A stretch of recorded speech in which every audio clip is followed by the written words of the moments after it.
और आगे बात करें झारखंड का होकर भी अब तक अपना ना हुआ होटल अशोका। जी हां, आपने बिल्कुल सही सुना। होटल के मालिकाना हक के चक्कर में अशोका के कई पूर्व कर्मचारी 45 महीनों से फांके काट रहे हैं। हालांकि आईटीडीसी से सरकार से करार के बाद इन कर्मचारियों को कुछ उम्मीद जरूर दिखी थी।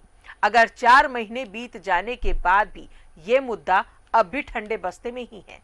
जी हां, होटल अशोका के 9 कर्मचारी ऐसे हैं जिन्होंने वीआरएस का विकल्प नकार कर झारखंड सरकार में नौकरी करने का विकल्प चुना है।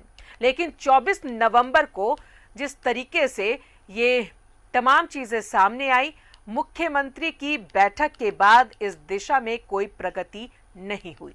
45 महीनों से ज्यादा वक्त गुजर गया, इन्हें वेतन नहीं मिला है। कर्मचारियों के सामने अब मुश्किल खड़ी हो गई है। रिपोर्ट देखें।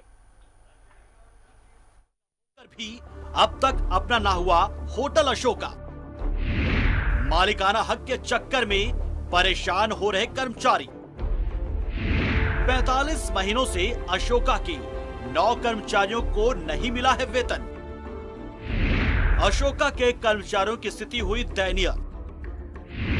सरकार के आईटीडीसी से करार के बाद कर्मचारियों में जगी थी आस, लेकिन 4 महीने बीत जाने के बाद भी ठंडे बस्ते में पड़ा है मामला।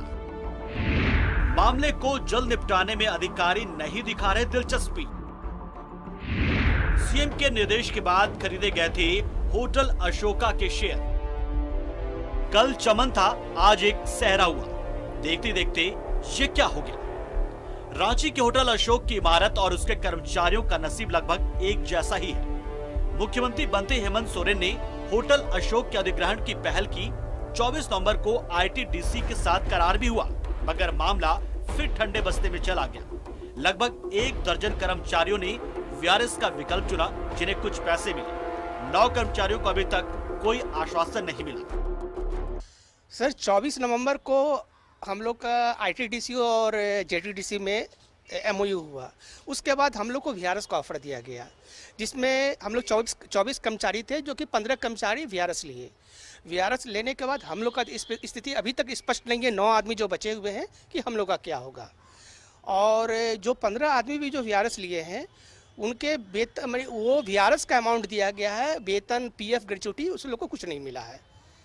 तो वही सरकार से निवेदन था कि पहले तो हम लोग जो 9 आदमी बचे हुए हैं, हम लोग को कहीं व्यवस्था किया जाए, क्योंकि हम लोग को 45 महीना से सैलरी नहीं मिला। हम लोग बहुत जर्जर स्थिति। अब जब सरकार ने ये तय कर लिया है कि वो कर्मचारियों को या तो वीआरएस देगी या फिर पर्यटन विभाग में समायोजित करेगी, तो पिछले 45 महीने से जिन कर्मचारियों को वेतन नहीं मिला है, उनके जीवन यापन का उचित निर्णय तो विभाग को ले ही लेना चाहिए था।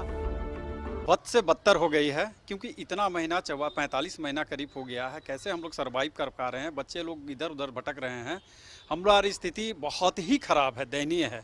हम चाहेंगे, सरकार से ही गुजारिश करेंगे कि भाई हम लोग जो बचे हुए 9 लोग जो बचे हुए हैं, उनको कहीं ना कहीं कुछ रोजी रोजगार का साधन उपलब्ध करा दें। पर्यटन सचिव ने शुरुआत बहुत संवेदनशीलता के साथ की थी। कर्मचारियों को लगा कि उनके बुरे दिन अब बीत जाएंगे, मगर सचिव महोदय अभी भी उन्हें कोई ठोस आश्वासन देने की पोजीशन में नहीं है। जैसे ही हम लोगों का अशोका होटल का फॉर्मल हैंडओवर हो जाता है, उसके बाद उसके ऊपर निर्णय किया जाएगा। लोगों को क्या कहना चाहिए जो परेशान? इस समय अभी नहीं हम लोग कमिट कर सकेंगे कुछ भी, लेकिन जैसे ही उस पर निर्णय होगा हम लोग उसके बाद इस पर करते हैं। महंगाई के इस दौर में इंसान का 1 महीने तक घर चलाना मुश्किल होता है।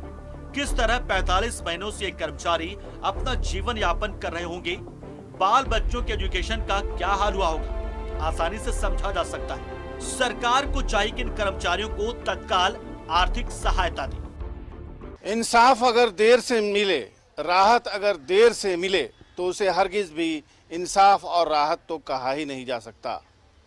अशोका होटल के एम्प्लॉइज को पिछले 45 माह से वेतन नहीं मिला है। महंगाई के इस दौर में उनके परिवार का क्या हाल होगा, ये आसानी से सोचा और समझा जा सकता है। कैमरामैन अरविंद के साथ मैं शहनवाज अख्तर, न्यूज़ 11 भारत, रांची।